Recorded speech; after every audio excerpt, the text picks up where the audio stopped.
Frozen TV, deuxième session, merci à ceux qui sont toujours là, vos commentaires nous ont fait super plaisir, vous pouvez toujours continuer à nous en laisser sur team@frozentv.com. Un deuxième épisode où on va vous parler d'un livre qui est sorti là il n'y a pas très longtemps, qui s'appelle Vellum, qui m'a beaucoup plu. Je vais tâcher de vous écrire un petit article en plus parce que en revoyant les rushs je me suis rendu compte que je manquais quand même sérieusement de vocabulaire pour vous dire à quel point il était bien. Alors j'espère que vous serez aussi indulgents que la semaine dernière. Salut.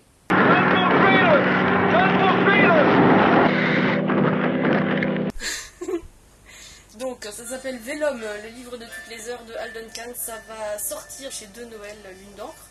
Et c'est aussi une grande baffe, parce que c'est un petit peu inclassable comme bouquin. Pour résumer, mais très grossièrement, on suit des personnages dans Vellum qui sont en guerre, et en guerre les uns contre les autres, personne ne veut choisir son camp. On finit par comprendre que c'est la guerre de toutes les guerres, c'est la guerre entre le bien et le mal, c'est la guerre entre le groupement d'anges et de dieux qui ont gagné le droit de régner sur Terre, et puis le groupement d'anges et de dieux qui ont essayé de... Enfin, d'anges qui se sont rebellés. L'auteur, Hal Duncan, se base sur des mythologies qui sont existantes.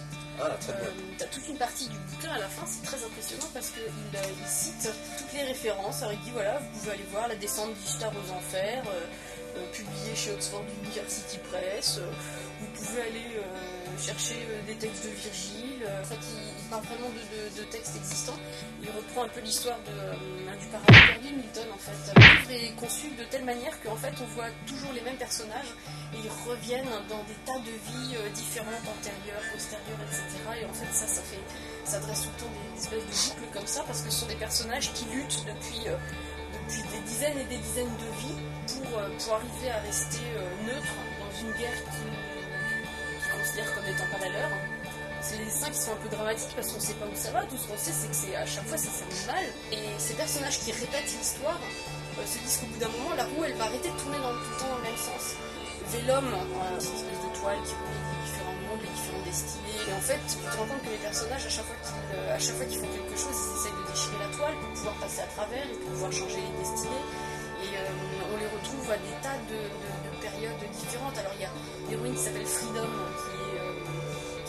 qui est en lutte permanente. On la retrouve dans un mythe mésopotamien, puis on la retrouve bien plus tard dans un autre mythe, et puis on la retrouve de nos jours où elle se bat contre des personnages qu'on a déjà vus dans les mythes précédents, etc. Et en fait, c'est une espèce de puzzle tout à fait épars comme ça, et plus tu lis, et plus tu reconstruis le puzzle.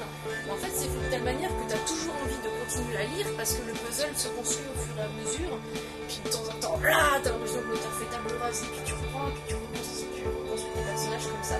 C'est génial, c'est super, c'est vachement bien écrit. T'es plongé à l'intérieur de ce qui se passe dans le bouquin, c'est atroce, c'est dramatique, t'as des situations, des fois, c'est super impressionnant. Frozen TV deuxième, merci à ceux qui sont toujours là, merci pour les commentaires aussi, vous pouvez toujours en laisser sur team@frozentv.com. Dans ce deuxième épisode, on va passer d'un lit, on va pas s'épuiser. C'était bien. Non, c'était bien, on recommence.